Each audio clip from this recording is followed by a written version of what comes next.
মঙ্গলবার সন্ধ্যায় ওঙ্কার বাংলার চ্যানেলে রীতিমতো বিধ্বস্ত অবস্থায় হাজির হন কবিতা বড়াল নামে এক বাংলাদেশি মহিলা। পরিস্থিতির গুরুত্ব বুঝে তাকে ক্যামেরার সামনে তার বক্তব্য রাখতে বলা হয়। তিনি স্বেচ্ছায় তার বক্তব্য রাখেন ওঙ্কার বাংলা নিউজের লাইভে। কিভাবে তিনি এখানে এসে নির্যাতিতা হচ্ছেন সেই কাহিনী তিনি শোনাতে থাকেন। তার বক্তব্য উঠে আসে তার চরম অমানবিক ঘটনাবলী। একে একে তিনি বলতে থাকেন কিভাবে তিনি কলকাতায় অবৈধভাবে বসবাস করেন, এক বাংলাদেশীর দ্বারা প্রতারিত হয়েছেন। শ্বাস নিতে পারছি না, আমার বাবার চোখটা ফুলে ঝুলে গেছে, কোনো রকম সিম্পেথি নেই। একজন ফরেনারকে, এত বড় একটা কান্ট্রি, আমরা এত সাধারণ মানুষ, একজন ফরেনারকে এতটুকু সাপোর্ট ইন্ডিয়ান সরকার দিতে পারে না। ইন্ডিয়া তো অনেক বড় একটা মানবিক কান্ট্রি আমরা মনে করি। বাংলাদেশ থেকে আমরা হিন্দু যারা, আমরা মনে করি ইন্ডিয়া অনেক বড় একটা মানবিক কান্ট্রি যে হিন্দুদের জন্য, অথচ আমার জন্য এতটুকু সিম্পেথি তাদের ছিল না, এতটুকু সেফটি আমি পেতে পারি না ইন্ডিয়ার কাছে, ভারতের কাছে। আমার প্রশ্ন এখানে, আমার এত বয়স্ক বাবা মাকে আঘাত করা হলো, আমাকে আঘাত করা হলো, আমাকে প্রতারণা করা হলো, পাড়া প্রতিবেশী সবাই জানে আমার সাথে প্রতারণা হয়েছে। কেন এটা হচ্ছে? প্রশ্ন আমার, কোথায় কি কি গোল পাকানো হচ্ছে ভিতরে আমি জানি না ম্যাম। পরবর্তীতে পুলিশ সেই পরিস্থিতিতে আপনাকে যখন, দর্শকদের কাছে আরো একবার যাব, এই মুহূর্তে দাঁড়িয়ে কবিতা বড়াল যে পরিস্থিতি ফেস করছেন, আশা করি দর্শকরা বুঝতে পারছেন। এই মুহূর্তে আমরা তুলে ধরার চেষ্টা করছি, এটা একটা মানবিক ক্ষেত্র। স্বাভাবিকভাবে দাঁড়িয়ে তিনি প্রশ্ন করছেন যে যেখানে তিনি বৈধ কাগজপত্র নিয়ে রয়েছেন, এইভাবে প্রতারিত হয়েছেন, এইভাবে আক্রান্ত হয়েছেন, তারপরেও পুলিশের সহায়তা তিনি কেন পাবেন না।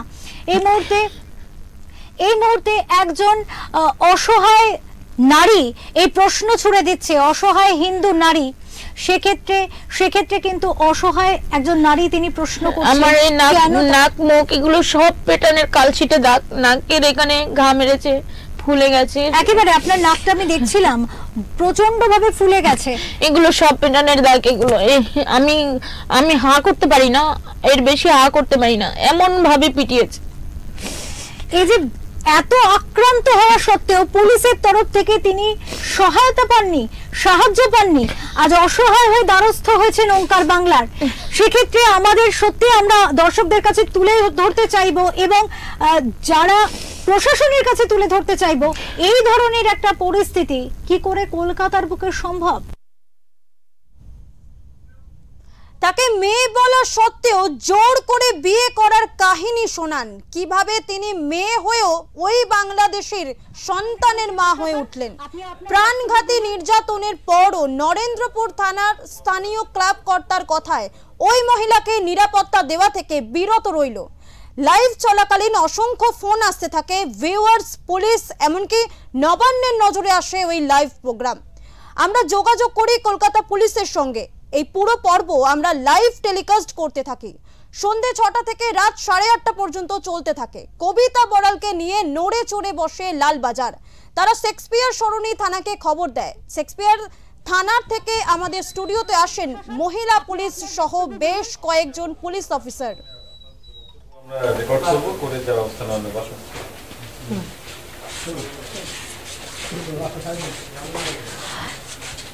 এই মুহূর্তে আপনারা দেখতে পাচ্ছেন ওঙ্কার বাংলার অফিস থেকে ফোন করা হয়েছিল, আবেদন করা হয়েছিল লালবাজার থানায়। সেই অনুযায়ী পুলিশ কিন্তু ইতিমধ্যে এসে পৌঁছেছে এবং আক্রান্ত যে ভিকটিম কবিতা বড়াল যেভাবে নির্যাতিত হয়েছেন, যেভাবে আক্রান্ত হয়েছেন আপনাদের সামনে আমরা তুলে ধরেছিলাম এবং এই মুহূর্তে পুলিশ তার বয়ান নিতে চলেছে। আমরা এই বিষয়টার উপর ফলো আপ রাখবো। পুলিশ তার বয়ান নেবে এবং পরবর্তীতে কি ধরনের পদক্ষেপ পুলিশ নেবে তাও কিন্তু আমরা জেনে নেব।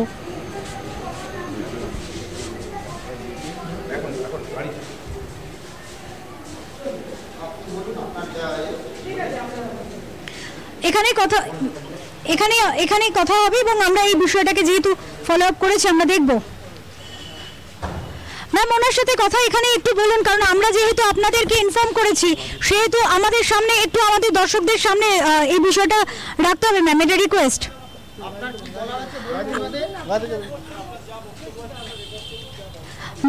স্যার, সেটা এখানে একটু করলে ভালো হয় স্যার, কারণ আমরা এই বিষয়টা আপনাদের ইনফর্ম করেছি। আপনারা স্যার একটুখানি করার সমস্ত কিছু করে নেব। স্যার একটু কয়েকটা একটা প্রশ্ন করব, আসুন। তারা কবিতা বড়ালকে নিয়ে যান থানায়। জিরো ডায়েরির মাধ্যমে শেক্সপিয়ার থানা কবিতা বড়ালের বিবৃতি নথিভুক্ত করে, তার কপিও দেওয়া হয় নির্যাতিতাকে।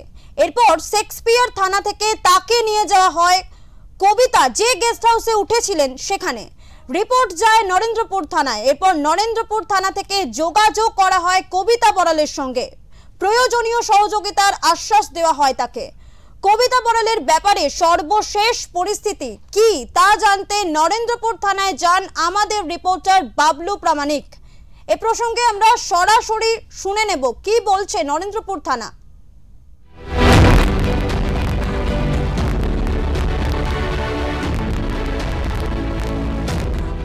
গতকাল রুদ্ধাশ্ব লড়াইয়ের পর আজকের কিন্তু নরেন্দ্রপুর থানা বাংলাদেশি মহিলাকে ডেকে পাঠায়, তার সঙ্গে কথাবার্তা চলছে এখন নরেন্দ্রপুর থানায়। সেই ছবি আমরা কিন্তু দেখতে পাচ্ছি। কালকে কিন্তু ওঙ্কার বাংলা স্টুডিও থেকে বাংলাদেশি লাইভ চলাকালীন কিন্তু পুলিশকে 100 ডায়াল করার পর লালবাজার থানার পুলিশ আধিকারিকরা এসে কিন্তু উদ্ধার করে সেই বাংলাদেশি মহিলাকে। বাংলাদেশি মহিলা অভিযোগ কিন্তু একের পর এক অভিযোগ থানায় জানিয়ে নরেন্দ্রপুর থানা কোনো কাজ করেনি। তারপরে কিন্তু শেক্সপিয়ার থানা, তারপরে যাদবপুর থানা, একের পর এক থানা কিন্তু নিরাপত্তা বেষ্টনী দিয়ে তাকে কিন্তু উদ্ধার করে আজ কিন্তু নরেন্দ্রপুর থানা তাকে ডেকে পাঠানো হয়েছে। তার সম্বন্ধে কি কি আলোচনা হচ্ছে সেটা কিন্তু এখন দেখার বিষয়। আজকের আমি এখন নরেন্দ্রপুর থানায় আসলাম। নরেন্দ্রপুর থানা থেকে আমাকে কল করা হয়েছে উত্তম বাবু, উনি আমাকে বলছে যে আপনি আসুন, মেজবাবু আপনাকে ডেকেছেন, আপনার কিছু বলার থাকলে এখানে এসে বলুন। তারপরে আরও একটা নাম্বার থেকে ফোন করেছেন, উনি কে বেসিক্যালি আমি বুঝতে পারছি, চিনতে পারিনি বা পরিচয়টা আমি জানিনি। আমি বাবা মাকে সাথে করে নিয়ে এসেছি, এখন আমার কি হবে আমি জানি না। তো দেখছি মেয়েটারে খুব অন্যায় অত্যাচার করে, আমি গর্ভধারিণী মা, তো এই জন্য আমি ওরে সামলাইতে যাই। আমার এমন ভাবে অত্যাচার পাশে আসি, আমার গলা চাপকে মারিয়ে দিতে ভালো, আমার এই বুকের বাজুর পুজো কিসের মতো ব্যথা হয়ে গেছে। আমার এই পিঠে দেখেন কি অবস্থা, রড দিয়ে পিটিয়েছে। আমি তো গর্ভধারিণী মা। কে লেগেছে আপনাকে?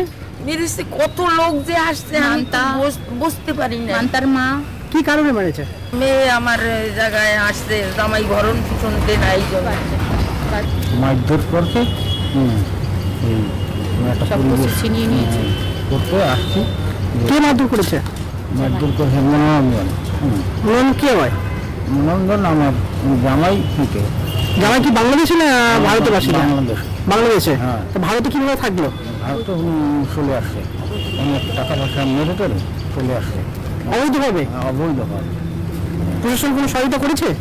না না, পুলিশ কোনো সহযোগিতা তখন করেনি।